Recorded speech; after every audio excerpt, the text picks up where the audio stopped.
I have to say you've been our best panel so far. We've for the most of our panels we've spent the last 15 minutes scrambling, calling everybody. Where are you? Can you Really? please join? Check your connection, man.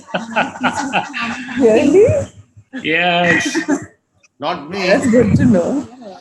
and it's And we are actually the ones with the bad name. I mean, we are no, you guys are good. You the guys are good, ones and supposed to be the I'm not most. trying to flatter. I'm not trying to flatter you. Actually, I won't name people, but there was one panelist. He came in at 4:05, and he said, "Oh, I thought 4 means 4:15," and I'm like, "Uh oh." I know. That's not good. I'm like, I felt like punching him in the face. I'm like, oh. No, but he also came on late. This is Nikhil. Who says creative people aren't disciplined? 4:15. Yeah, We don't follow call times, shoots won't happen. excellent. I So, think that's one of the effects of Zoom because you can't really be This is Nikhil. late on a Zoom call. right. If you're going to see somebody in their office, ostensibly you can be late by 5 or 10 minutes because you're still in the office. Yeah. On a Zoom call, it's He's actually getting there for the better, Nikhil. Can't be like, I'm on my way. I'll be there in 15.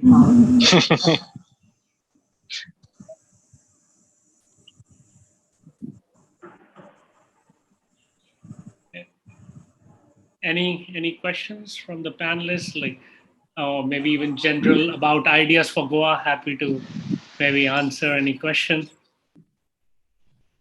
about the platform. I think it's a really good idea to have sort of a combined think tank, drawing in people from various industries, disciplines, walks of life. I just, sometimes I feel that creating an actionable agenda becomes a challenge. And all these discussions that are happening, it would be unfortunate if they just kind of ended as discussions and points to ponder for the people who are listening in. I've always felt that at some point in time, more than having many panels and many discussions, it sometimes makes more sense to set a really tiny goal and then achieve it as the first stepping stone. No, well said, Nikhil. So just to give all of an eye, certainly not the purpose of this webinar, but like actually it is to an extent. So the idea generation phase will come to a close shortly. And subsequent to that, the core team is, with me, there are 3 other individuals. Nikhil, Rajesh Jog, who I believe approached you.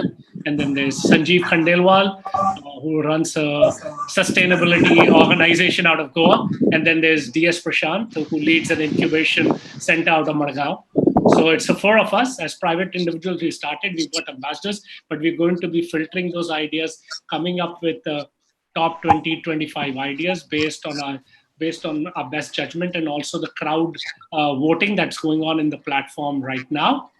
And we plan to then filter them based on things that can be taken up by private enterprise, or things that need government intervention, or people like Mr. Satija as, civil services bureaucrats. So because all of them, we won't be able to action, but our commitment is at least to bring them to a point where we do a warm handoff to the appropriate person who can then potentially take it forward.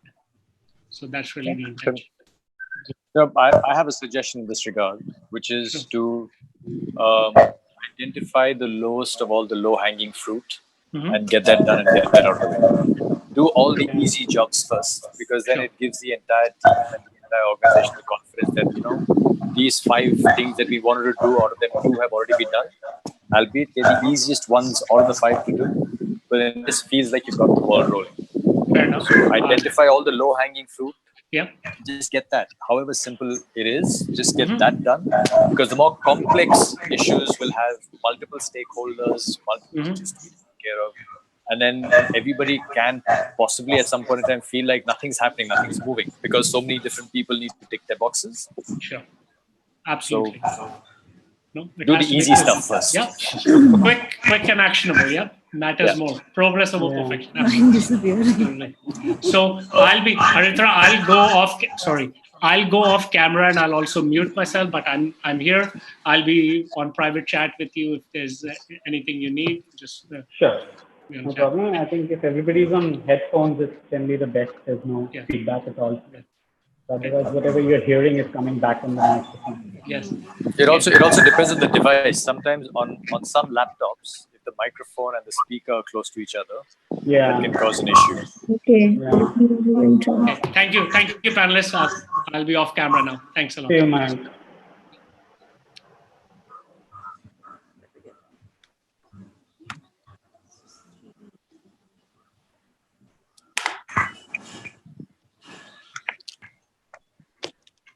We've got about 2 minutes. I think Sharda and Samira can switch back on the videos.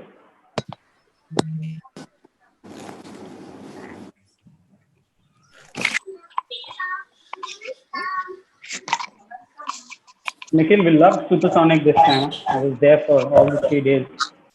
In Pune, Yeah, we're shooting some I missed the stuff. fact that we're not in Goa anymore. But Yeah, and we're going to talk about that today a little bit.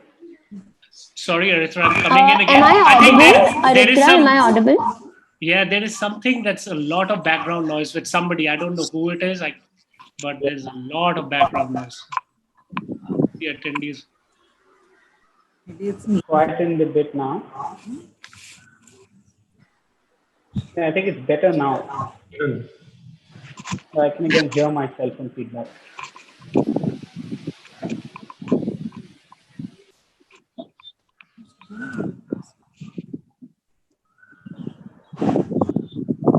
Aditya, am I audible? Yeah, you're loud and clear. Okay. Samira, you want to give me a quick check? Sorry? Can you give me a quick audio check? You talking to me? Hi, can you hear me? Samira. Yeah. Yeah.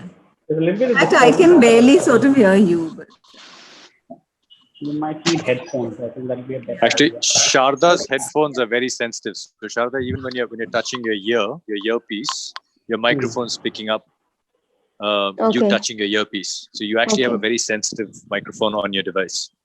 All right. And I So I'll think, stay mute when I'm not. yeah, just mute it all out. I'll do the Yeah. intro and then I'll ask it to talk. Yeah. Can you hear me? Yes, sir, loud and clear. Okay, fine. Yeah, this is much better. Very clear. We're at 4 o'clock, man. You want to start?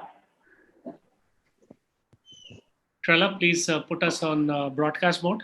We'll start. Trella, let us know when you're done that, okay? Yeah, we're good. Aritra, go for it. All the best. Okay. Good evening, guys. Welcome to this Ideas for Goa webinar. The topic of discussion today is the future of the creative services industry in Goa. And thank you very, very much, panelists, for taking out time from your busy schedules today and making it here. Thank you, people who have joined in, listening to the link. I'll be your moderator today. My name is Aritra Mukherjee, about 15 odd years in mainstream television filmmaking. Moved to Goa, set up Jump Cut Goa, India's first video zine, lovely video stories on Goa, and Goa into a marketplace where art and design take center stage. But I'm not important. What's important is that all of us today come together and do something for Goa, which we all look forward to. Why is this situation, and we are all on Zoom calls, and why are we not sitting together having some fish fry and orak and having this discussion? It's primarily because I think our definition of the new normal has changed. This entire pandemic today has shown us new meaning to life. And obviously, we'll have to come out of this together. We'll have to make sure that, we come up with the best ideas which safeguard Goa from not only a health perspective, but also from an economic perspective, which is where Ideas for Goa as a platform was born. This idea was platform was created so that all of you can pull in all those lovely thoughts. And it's a citizens initiative. So it's a website, www.ideasforgoa.com. Please visit it. Please make sure that whatever ideas in whichever segments you have, pour those in. There are a bunch of very exciting, very good minds who are going to collate these ideas and take it forward. So contribute, vote on those ideas, and spread the word for this amazing platform, which is working for a sustainable, prosperous, and a very inclusive Goa 2.0, as we would like to call it. The topic for the day, before I introduce my very esteemed panelists, is the future and potential of creative services industry in Goa. Now, the moment we talk about Goa as a creative place, we all know that it's a hub. It's a hub for influx of creative activity. Some because of government policies, most of it because of lifestyle choices. Exhibit A sitting right here. People love the environment, all kinds of creative industries coming in, and not just now, it's been happening for the last 30, 40 years. So we'll try and understand why is Goa such a hotspot, what are the potentials, and what kind of ideas can take it to the next level. What we'll do is we'll quickly introduce the lovely people who are with us today. I would love to start with Mr. Amit Satija. Hello, sir. Good evening and welcome Hi. today. Hi, thank you. Mr. Satija is an IAS officer. He is a management graduate, an MBA from Jamnalal Bajaj Institute.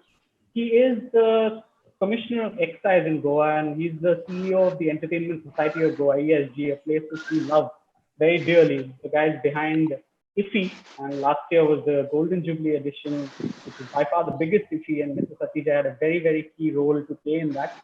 He's also been responsible for taking Goa's excise duty collection from rupees 320 crores to rupees 487 crores. So a virtual clap of acknowledgement from all of us here, sir. Thanks. We are very, very glad to have you here. The second person I would like to introduce is someone I think we've all grown up watching. He's changed an entire generation in this country. Thank you, Nikhil Chinappa, for joining us today. My pleasure. He is the guy from MTV Select to MTV Roadies to Sunburn to Supersonic today, to music to style to fashion to everything that we've grown up aspiring to become. Nikhil started Submerge, his company, in 2001. He's a huge player in the Indian electronic dance music scene, and he's got some of Shah's Mafia, Tiesto, Armin van Buuren, all of them to India. So music lovers, TV lovers, film lovers, anybody in the media, big round of applause to Nikhil, and thank you for being here. Thank you. Sharda, welcome. Sharda, Thank you so much. I'm fascinated by. The first time I met Sharda, she told me that she had traveled to 500 villages across this country. She stayed there and worked there with the people there. She is the head of operations at the Museum of Goa Foundation. She's a consultant at the Digital Empowerment Foundation. She started something called Women at Work, a program that aims to empower communities through art-based livelihoods and recreate a culture of handicrafts in Goa. I've seen some of those works. Sharda, absolutely commendable. So really glad to have you here today. Thank you. Next up, Samira Sheth. I got to know Samira from the time she's been writing about art in the various magazines in Goa. She's an avid art collector herself, and she offers art consultancy, collection management, curatorial advice, and exhibition management through her independent outfit, Work of Art. Some of the lovely exhibitions that happen around Goa. If you're here next time, if you're already here, do check it out. She works with some of the fabulous local artists. I've seen her working with some of them. And she's just one of the most important names in the Goan art scene. So thank you, Samira, for joining us. My last guest on the panel today is a man who wears many hats. I don't know how to actually define him. Ryan, thank you for joining us. What you do with food and what you do with traditional Goan food, it's absolute magic. So the idea today is to try and pick on your brains to try and see where we can take culinary arts in Goa and we do something with it. So big round of applause for all of you, and thank you again for joining us. I'll just quickly go with some housekeeping rules. All attendees on the live link, please stay on mute. The question answer session will happen between, I'll try and moderate it as much. We'll have all the panelists to talk about it. The panelists, whoever is not talking, can stay on mute, and when it's your time to speak, you can actually just unmute yourself and start talking. So should we start? Should I jump in, or do you have a little beginning line for me, any of you? I think Nikhil's walked off.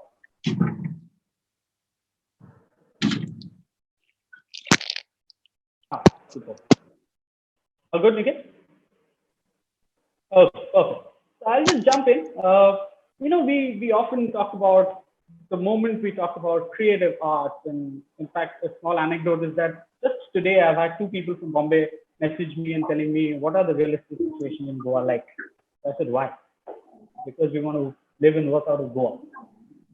So my question to all of you today, and I will start with Mr. Satija here, is that, so what is it about Goa? What is it that not just because of COVID and not 10 years back, not 20 years, it's been decades that this place has been attracting artists, people of the craft, filmmakers, musicians, designers.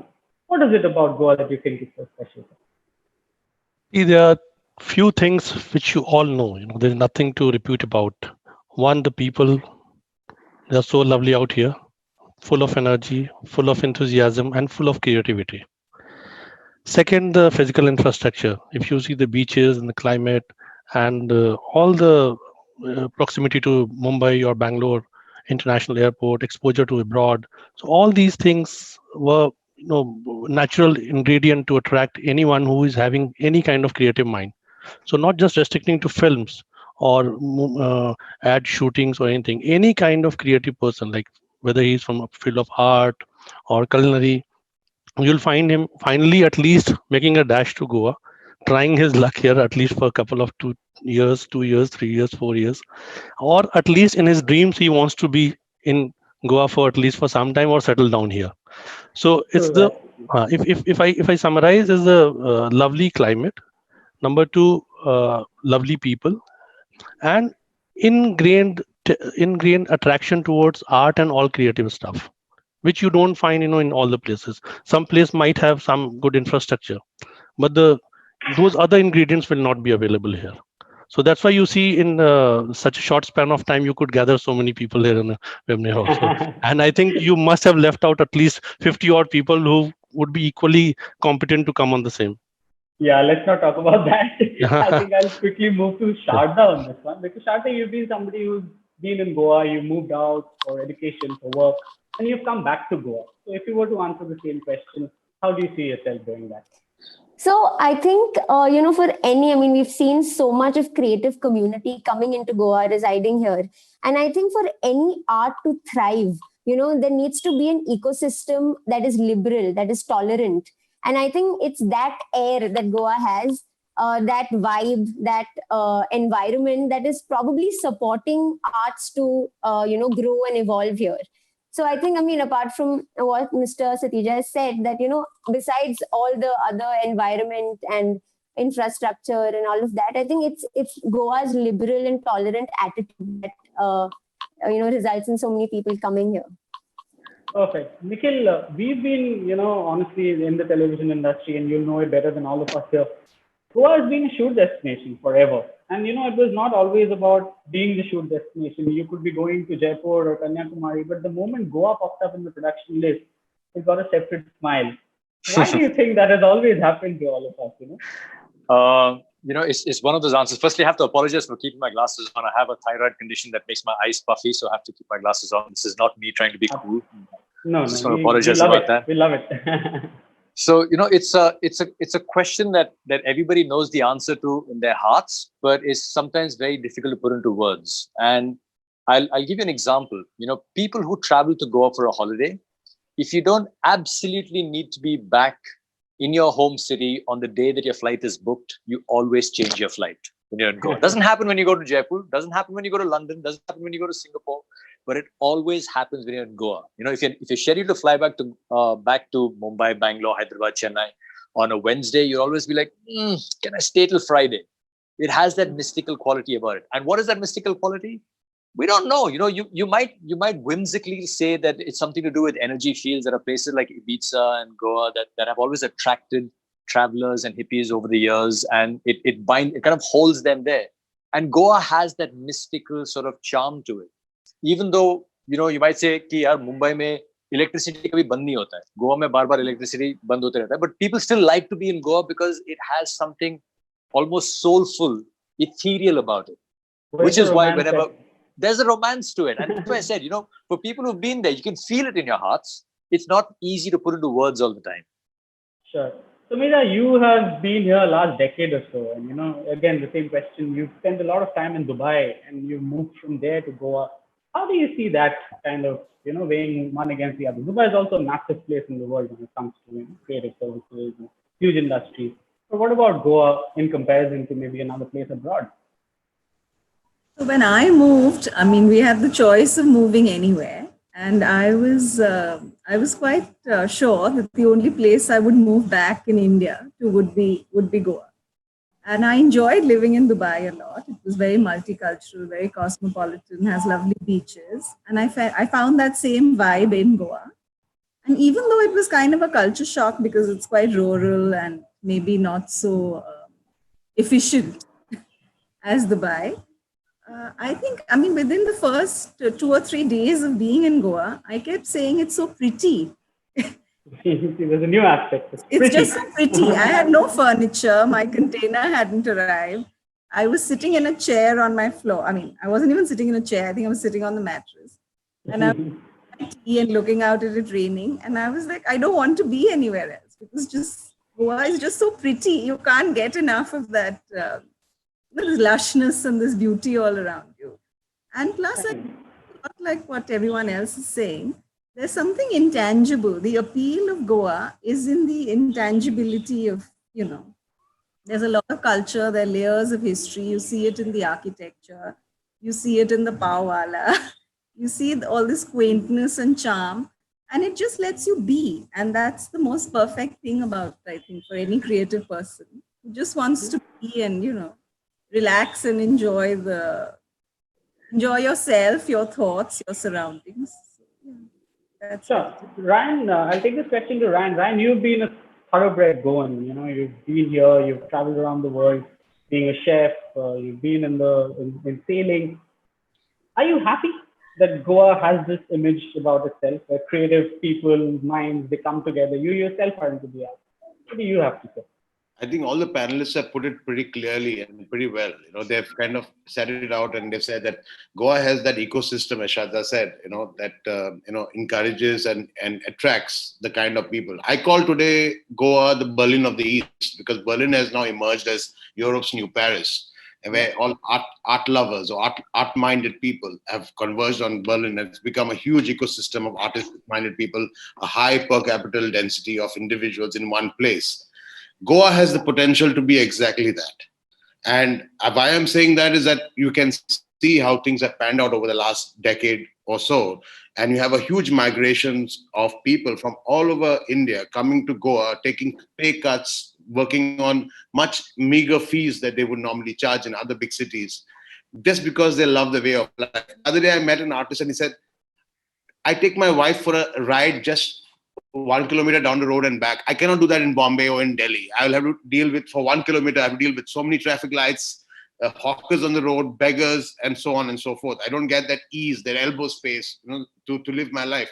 And therefore curtails my creativity in some way. It brings out a lot of angst in me and stress by the time I get home and my day has not worked out well.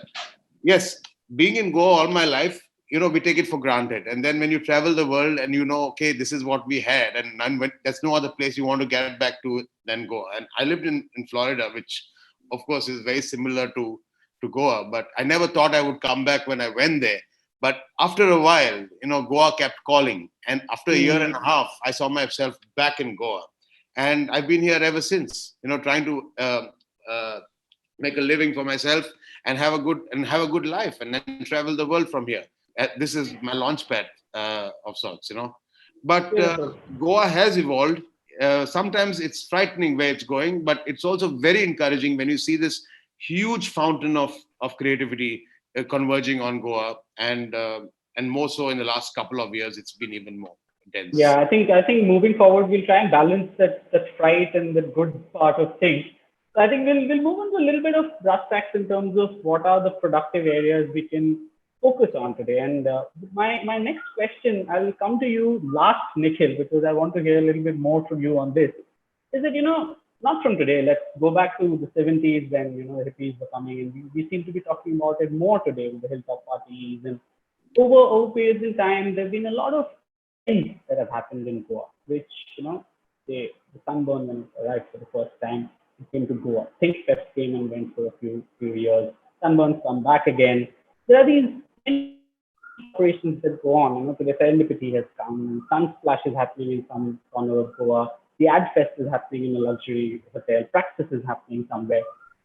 Why are all these happening differently? why can't we possibly attach Goa as the primary thought behind each of these events? My question effectively, is there a future for event tourism? And can we have some ideas on the table on that front?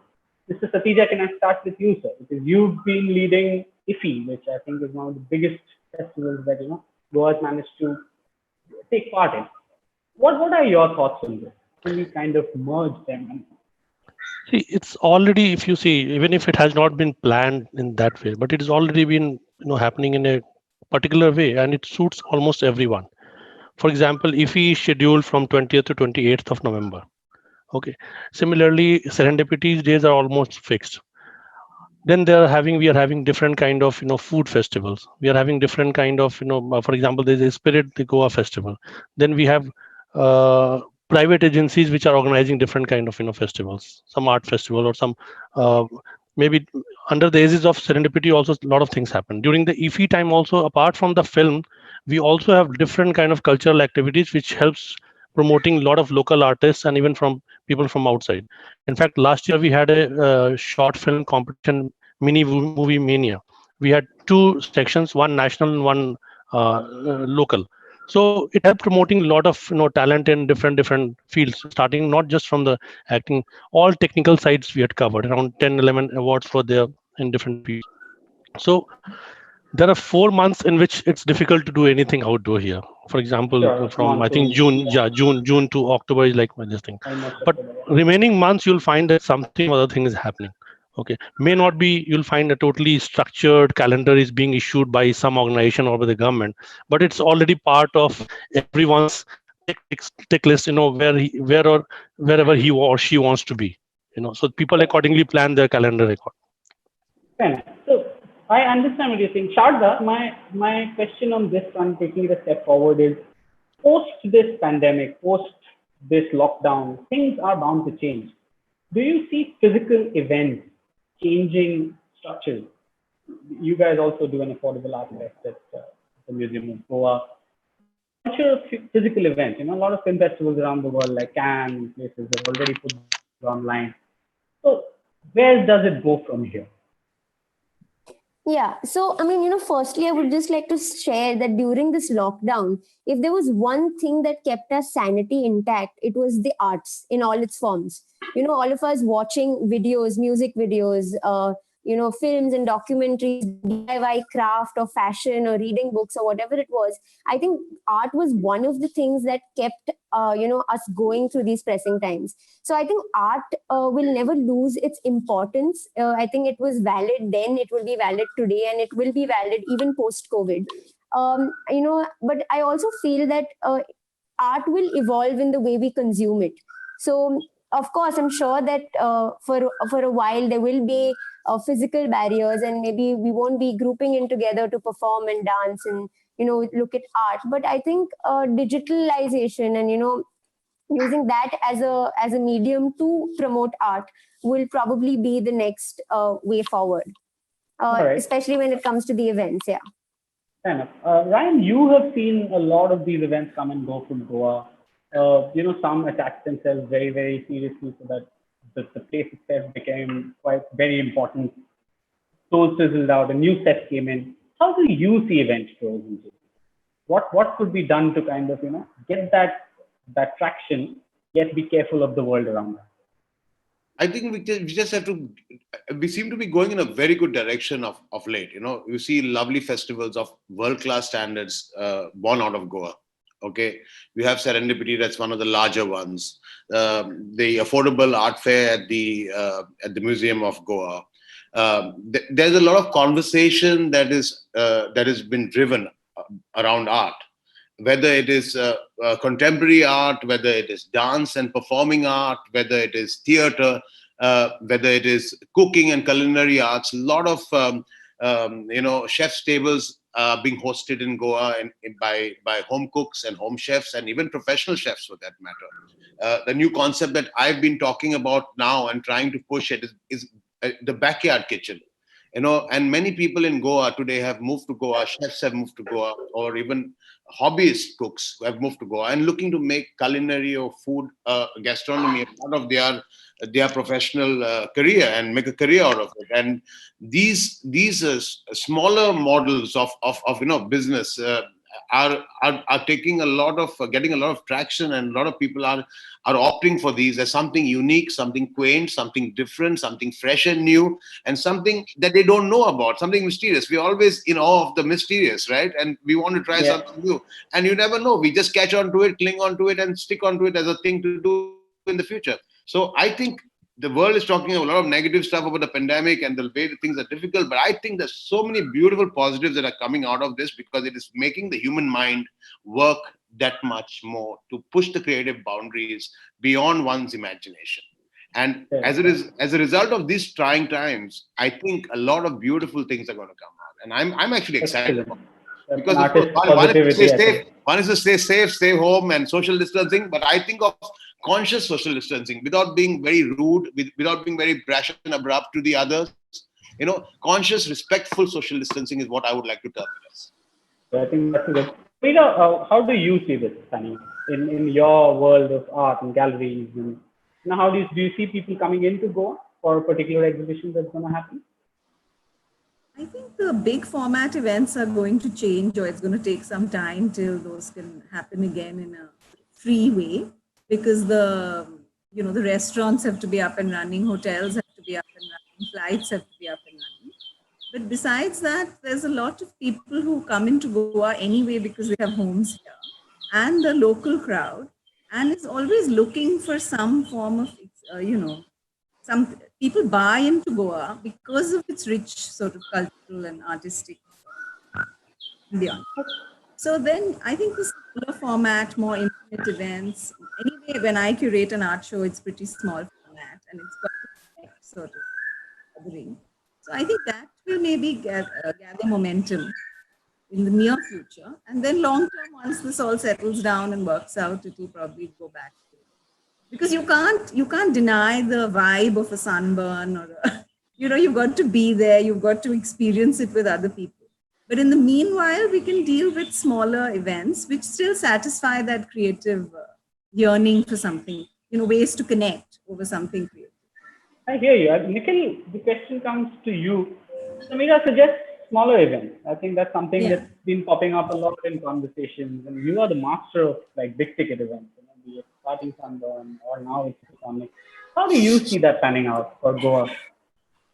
I'm actually the master in smaller events and getting the job done. The big events come as a natural extension of doing a good job with smaller events, and with making sure that everything that you work on happens in an extremely tight manner.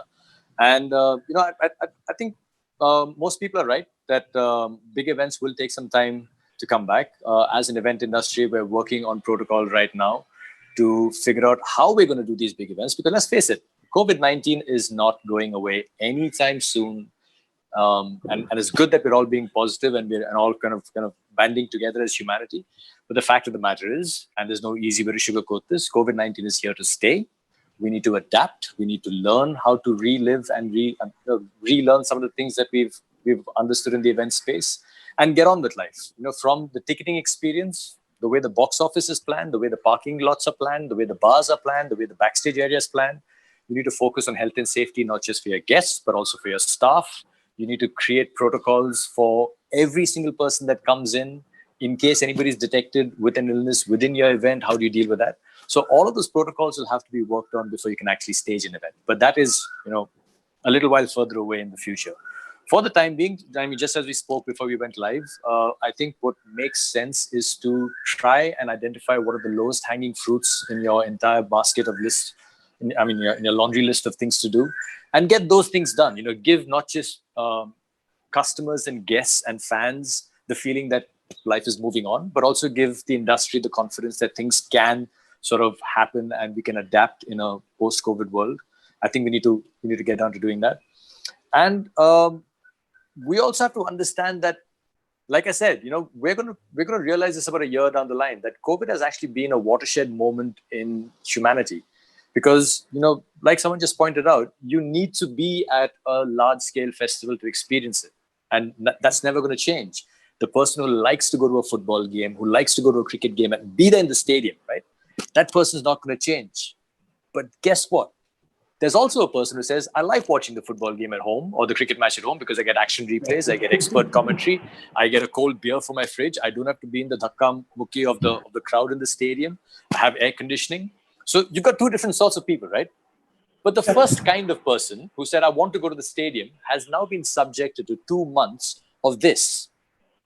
And 2 months of this has meant, hey, this is not so bad. If I have to pay, 10,000 rupees or 30,000 or 40,000 rupees to go to a music festival because flights, accommodation, taxis, food, festival ticket, as opposed to sitting at home and I can maybe buy a ticket for 500 rupees, I may not be entirely averse to the idea. But here's the trick. As technology is scrambling, and I can see it scrambling, the past 2 months have been phenomenal. Zoom is just the tip of the iceberg of what is happening in the digital world to make all of these sort of live events more palatable and acceptable to us. As technology is evolving and we're adapting to it, the people who curate both sides of the game, the technology side of the game and the people who are doing events, still have to give customers a reason to come online. Like your reason is, I stay at home, I get action replay at a cricket game, I get the expert comments, I get the statistics, I get the comfort of the air conditioning. Now, what is the online version of the lasers, the lights, the confetti, the fireworks, the podium dancers, the flamethrowers? If technology can evolve, and it is evolving, to deliver that experience, then the guy who says, hey, 40,000 rupees to go to that festival, or I stay at home, I have a house party and I can party till 6 o'clock in the morning because there's no timing restriction when you're at home. You don't have to go home at 10 o'clock like you do at our international festivals. And I can get some alcohol from the wine shop. I can get my friends at home. The sound is good. If the experience is great, if I have access to backstage, after parties, having a chat with the artist that I can't do at a live event, then I might just be tempted to stay at home instead of going to that event. How do you balance the revenue? You as somebody who's organized something and that there's clear dough coming into a company, there's revenue. How does that work? Well, balancing the revenue is it's as simple a question as how do you write a hit song? It's a viral video. It's an easy one to answer. I mean, if you put it simplistically, you can put 20,000 people in a music festival. You can possibly have 200,000 people watching something online.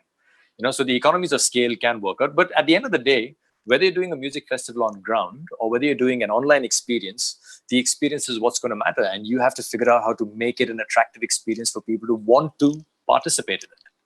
All right. So I think I'll quickly move to, I'll take one of the points that you mentioned, which is the lowest hanging fruit. And I'll pose this next question to you because you've dabbled in both sides of the coin, honestly. Is over the years, the moment I say Dil Chahta Hai and people suddenly say Shapura Fort, and you say Dear Zindagi and you say the Para Road.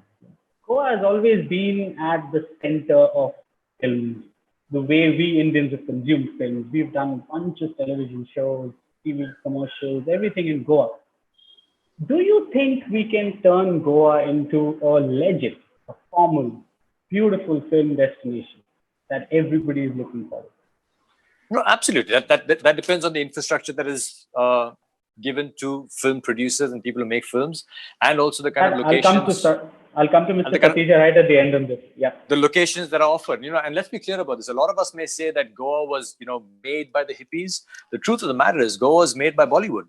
The hippies had a certain impact to it, but the kind of people who came because of the hippies are now in other places. They're not in Goa anymore because Goa isn't that liberal society that it was in the 60s and the 70s. It's no longer that. So the people who are coming to Goa now, the bulk of the tourists, whether you speak to the taxi drivers, the restaurant owners, the hotel guys, they're saying the foreign tourists aren't coming anymore. It's the Indian tourists that are not only coming, but it's the Indians that are spending more money than the foreigners. And the Indians haven't been influenced by the hippies of the 60s and the 70s. They've been influenced by Dil Chahta Hai. So you're right about that. Bollywood has had a tremendous impact on Goa's perception, especially over the past 20 years. Ryan, how do you see this? Goa as a film and television destination. You yourself consume a lot of content. Do you get happy when you see Goa on? I think they both cannibalize on each other. It's a little bit of both. See, the hippies that came in the 50s and 60s created a lot of intrigue with the rest of the Indians. And many of them who could afford to travel to Goa at those times were very difficult. So, one had to be very affluent to be able to travel from other parts of India to Goa. Flight tickets were expensive. It's not as easy as it's today. So people would come to Goa and they'd go and tell stories. Then there was a huge aspiration back home by those who could not come. Then they'd find a train ticket or bus ticket, plan a holiday years in advance and come to Goa. And over the years, this has kind of built on. And yes, in the 70s and 80s, when Bollywood started getting, a lot of shoots started happening in Goa in the 80s and 90s, especially the big like Dil Chahta Hai one, Rangila was another one. That really was a one that created a lot. I remember working as a chef at the Taj. I'd have people come, oh, Rangila rocks kahan hai? They'd come and ask me whether a Rangila rocks. So, Rangila rocks. I'm in my chef's white saying, and then there's this guy coming in an open Jeep, pretending to be Amir Khan in Dil Chahta Hai. That kind of stuff used to happen in those days. And Nikhil is totally right. Yes, in the more recent past, I think the Bollywood has played a huge role in creating a lot of traffic into Goa, and especially with the travelers that come today, and they spend real money. The Indians are the ones who don't bat an eyelid before buying an extra drink or ordering a second course or third course. So it is the Europeans that will probably say, "Oh, should we have this or should we not?" Ryan, I think we are digressing slightly from the point. Apologies for pulling it back slightly. Shraddha, see, what we're trying to kind of limit it to is Goa as a film and television destination. Some place, maybe a Ramoji Film City, a Hollywood studio. Is there big potential there? Well, I don't think I would be able to answer that very effectively here.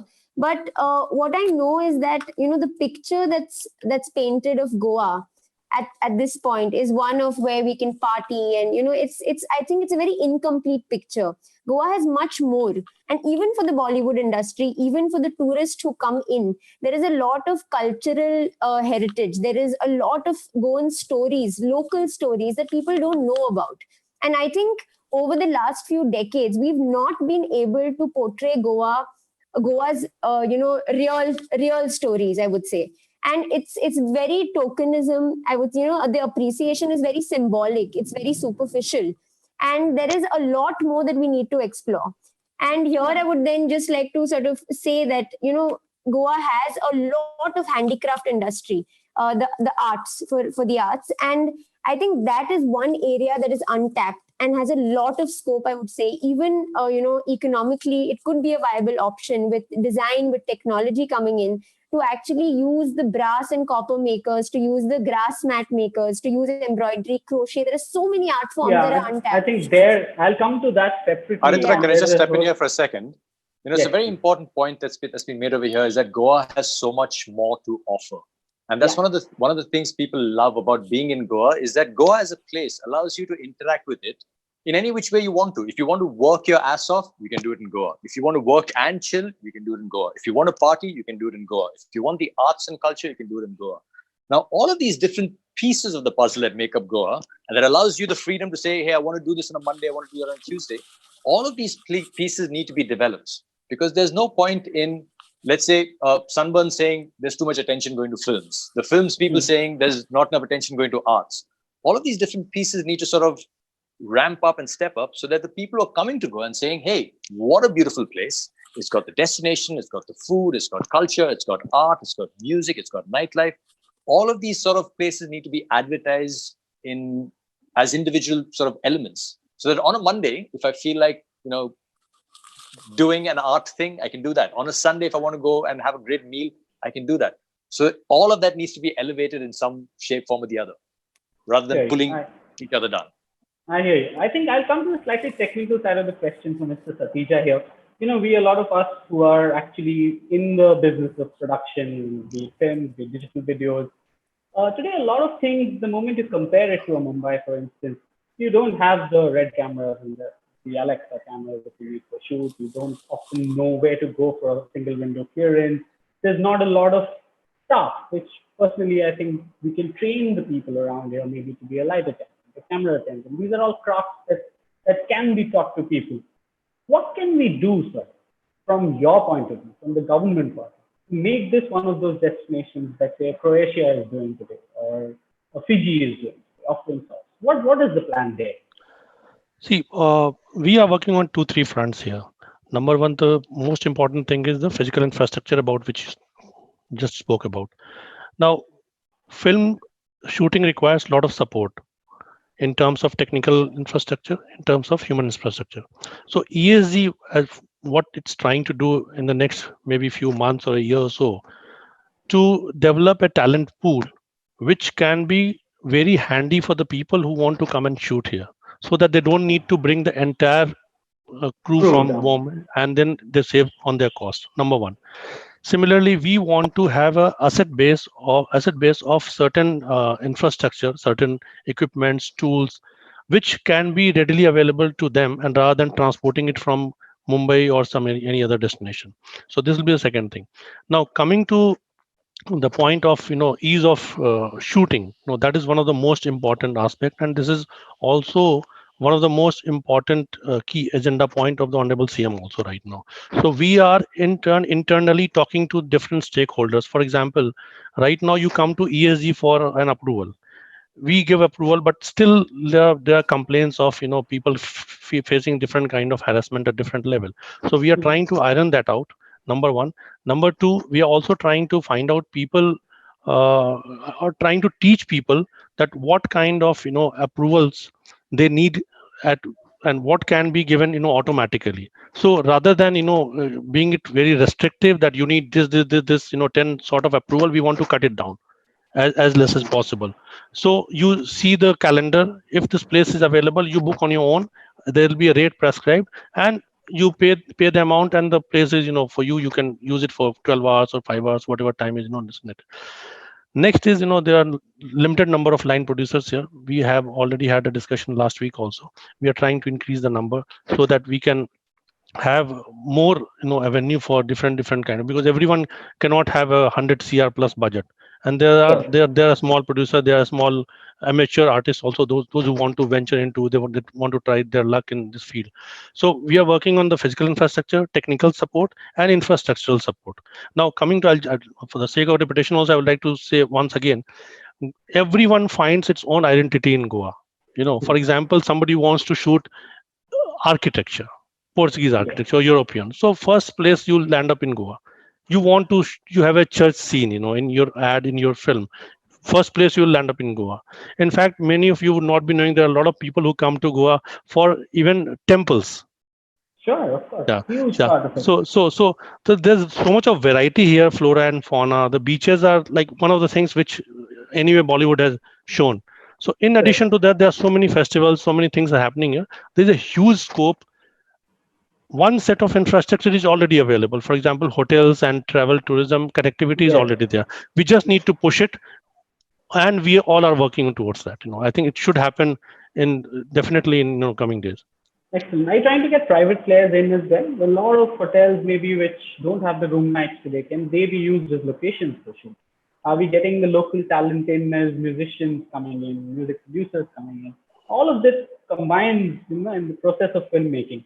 Are we playing with these guys as well? We are planning to invite applications from people, those who want to give their villas or places for shooting, and the kind of rates they're expecting. So if once it is in public domain, so there's no confusion that whether where to go and what to do. So it's like Excellent. we have planned out certain things. It's in the process of execution, and then one by one you'll start seeing the actual application. That in fact we are working on some app also, so that on single app we can also track you where the shooting is happening. There are a lot of illegal shooting also happens without permission. so we will it's keep like, that in mind. so both the things, both ways we have to work. Perfect. Yeah. That's very, very positive. Yeah. Samira, I'll come to my next question. We've spoken about films, we've spoken about events. Something, any of us who've had the good fortune of having traveled to, say, the north of Europe or to any of the Scandinavian countries, we always talk about three things. Actually. One, we'll try and see the Northern Lights. Two, we'll see Eastern Summons. And three, we'll get some Scandinavian design back. That's a very, very strong association. You've been working with a whole lot of very, very interesting people, all three of you, in fact, you, Sharda and Ryan. How do you see Goa becoming one of the design capitals?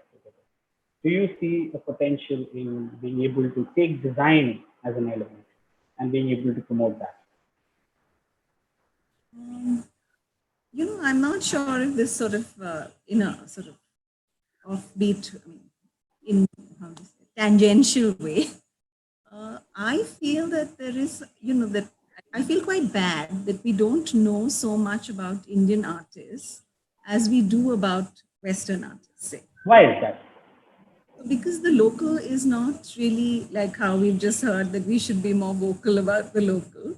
And I feel, we have to get contextual about our resources and our information. And we live in Goa. And if we're talking about promoting Goa, FN Souza is from Goa, Gaitonde is from Goa. They've, broken all these records in international auctions. And still, hardly anybody in India knows or has heard of them, forget in Goa. In December, Solomon Souza was here, Souza's grandson, and he was painting these murals across Goa. Yeah. And people are asking me, who's FN Souza?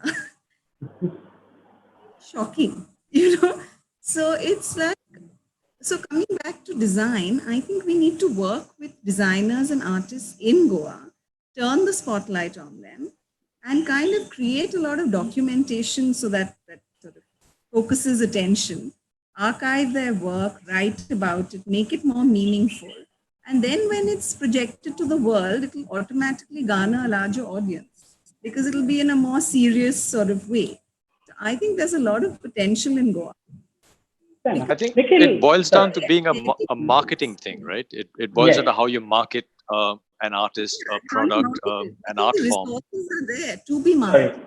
Yes, I'm saying that the raw materials are there, but the easiest thing for even someone like me is to say, hey, the government should do something more because abroad the government celebrates its artists so much more. But the fact of the matter is, if you want to spell it out black and white, roti, kapda, or makan is more important for governments in India, and rightfully so, than artists. So it's up to forums like this, like where we are right now. It's for individuals like us to get together and say, hey, what can we do to celebrate our own art and put it up on a better pedestal so that our own citizens can be attracted more towards it, learn more about it, experience it in a better format or in a better way. Because I don't think we can pass the buck on to anybody else. It's up to you, me, and all of us, I guess. What can we do, Mr. Satija? See, one thing I would like to comment on, every artist in a serious forum, for example, you can't expect the person to be a celebrity, So it's a niche area and it will have its own followers. For example, people who follow Sunburn, they will be a exclusive class who will go and they'll definitely attend Sunburn. They'll stand in queue for maybe 5 hours, 6 hours and to get a ticket. Similarly, for people who like Museum of Goa or some contemporary art festival, or they like to visit Sunapranta, where a lot of these exhibitions happen. Or Barefoot, for that matter.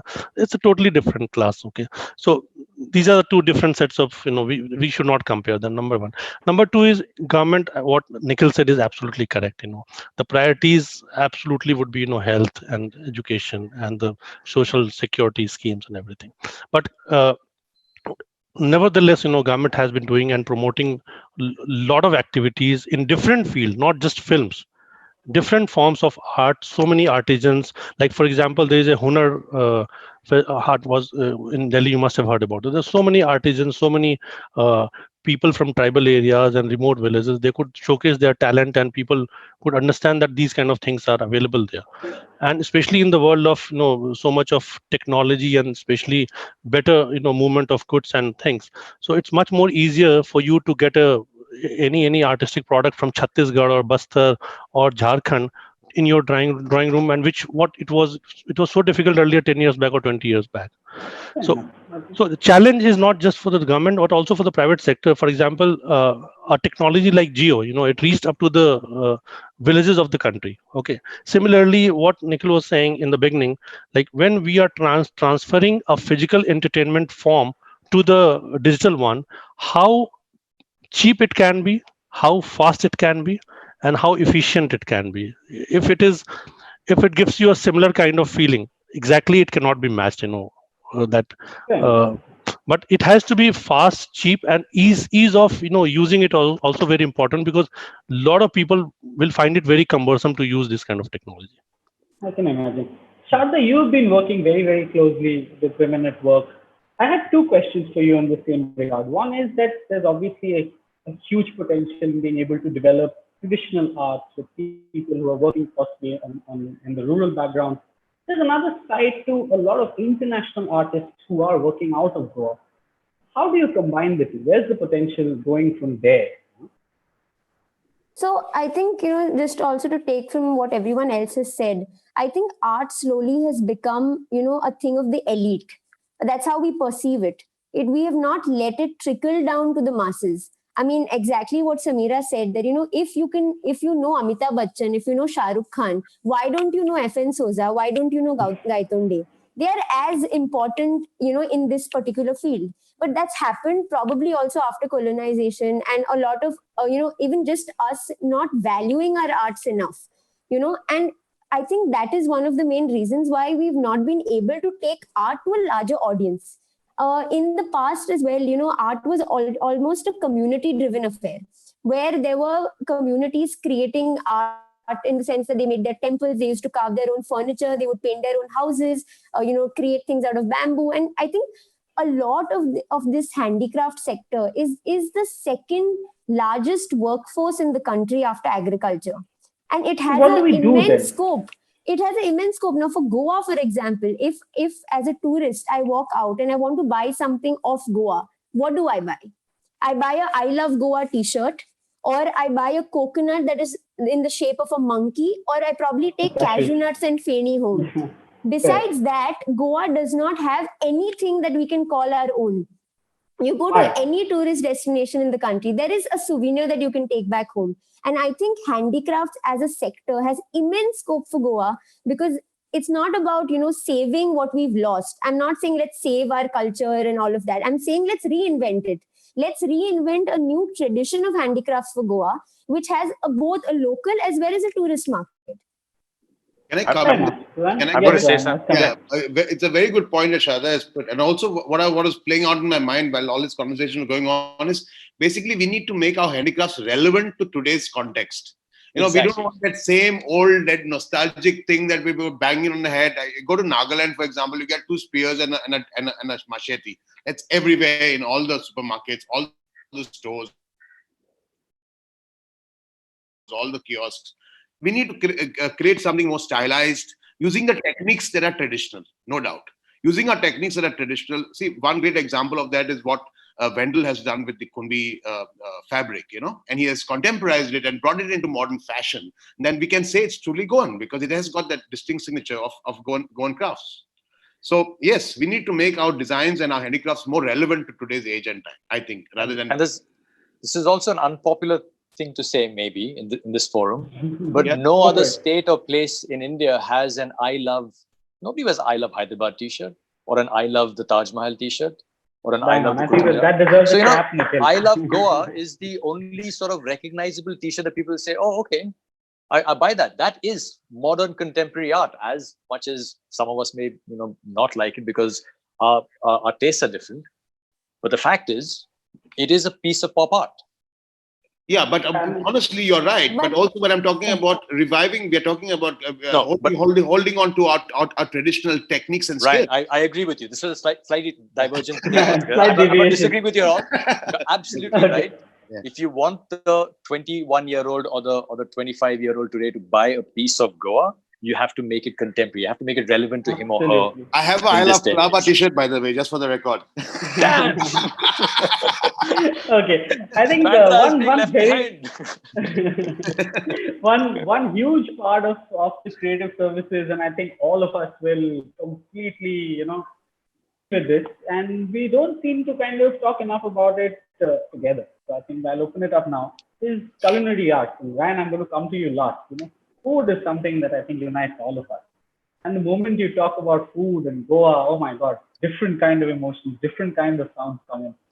Mr. Satija, what can we do with food that's traditionally from Goa, the food that's coming from outside in the form of a thalasa, in the form of a Burmese food? there are so many things that are coming into Goa. It's a potpourri of flavors, potpourri of taste. How do we turn Goa into a culinary heaven of sorts? How do we do that? It's already there. It's like it's Yeah. completely. You find different kind of food here. Now, how many of them are authentic? That can be a questionable thing, because what happens in the name of Goan, also a lot of things which is being served to people may not be actually Goan. So, but best part is the rating agencies, reviews, online reviews. We all choose or select any restaurant on the basis of the reviews and the word of mouth. So there are a lot of restaurants here which have maybe a queue of half an hour, 45-minute waiting time.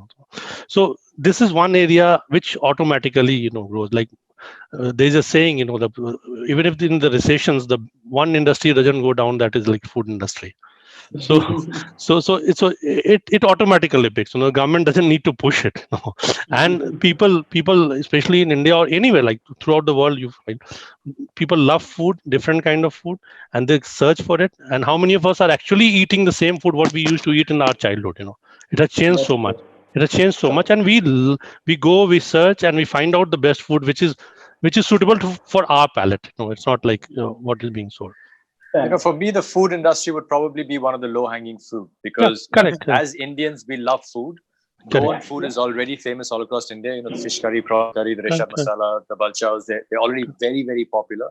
Now, the question is, how do you curate an authentic experience for that family that comes from Mumbai or from Delhi, or for the backpacker from outside the country, to create that experience? So now you've got to put your heads together. And also, from a souvenir point of view, is there some way that prawn curry rice can be sort of packaged and taken back to Thailand or to New York or something like that? So that may be one of the... One more takeaway here is, how can we standardize the cuisine which people are saying that this is authentic, like this is authentic when... That goes to Ryan, I think. My question. Standardizing.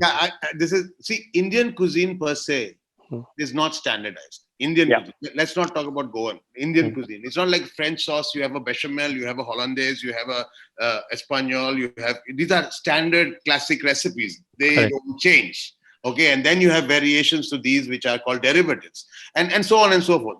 India does not. Every family has their own signature dish, and I think we need to celebrate that. Exactly. There's so much of beauty in this diversity. Like I myself am a big fan of Saraswat Goan food.